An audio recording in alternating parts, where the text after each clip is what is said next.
you, Sam. It's great to be here with you all. God's timing is not our timing, is something that I kept thinking while reading Mark's gospel. We long for justice and peace in our broken worlds to come now. Yet we sit in this contradiction of it being not yet, which this gospel reading kind of reminded me of. Be watchful, Jesus says. Be alert. You do not know when the time will come.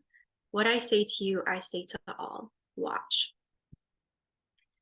Lauren and Sam mentioned our experience at World Youth Day this summer in Portugal, and I was reflecting on our experience as well, especially with this gospel about active waiting and being alert.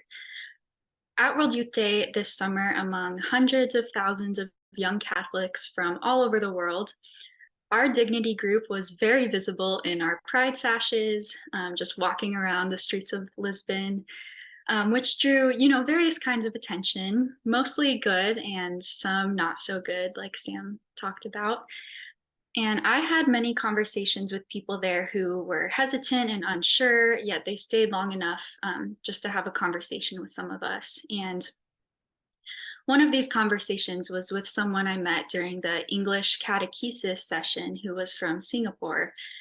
And he said he came from a very conservative community and he had so many questions for me and was just very hesitant and was asking, how I can reconcile my visible allyship and queer identity with my Catholic faith and things like this. But by the end of the conversation, both him and I left, thanking each other for the opportunity to share our stories. And he said he was going to continue thinking and praying about what we talked about and wanted to remain open.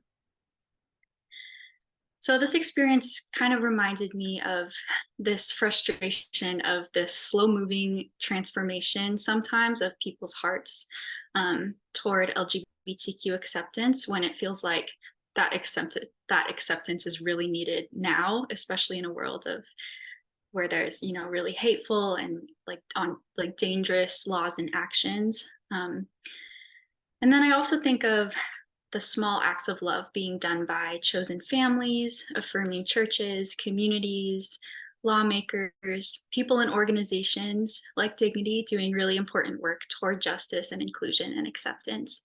And I think these acts, as we wait for God's kingdom of love and justice and for Christ to come at Christmas, these actions that we do play a really significant part, seemingly small but significant, in co-creating with God a world of justice and peace in the here and now.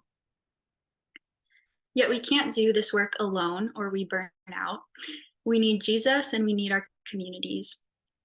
Advent can be a time to reset, to recommit to the long haul of this work, to bring our frustrations and longings and hopes to God.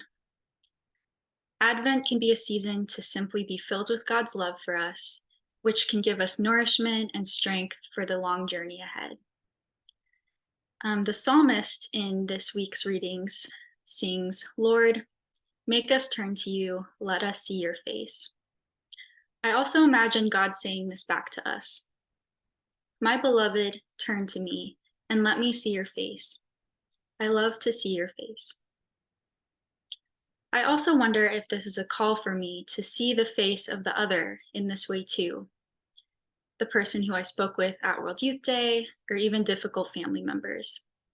Can I turn to them too in a spirit of peace, truth-telling, and love as I actively wait for Christ?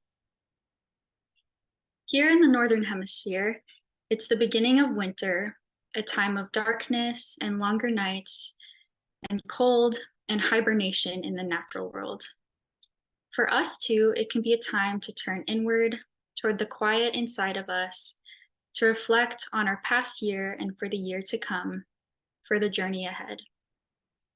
As we wait for Christ's coming at Christmas, for God to be birthed into the world, may this Advent be a time of encountering God both in solitude and in community, as we draw strength and courage for the journey ahead of us, actively waiting as we bring God's love to the world here and now.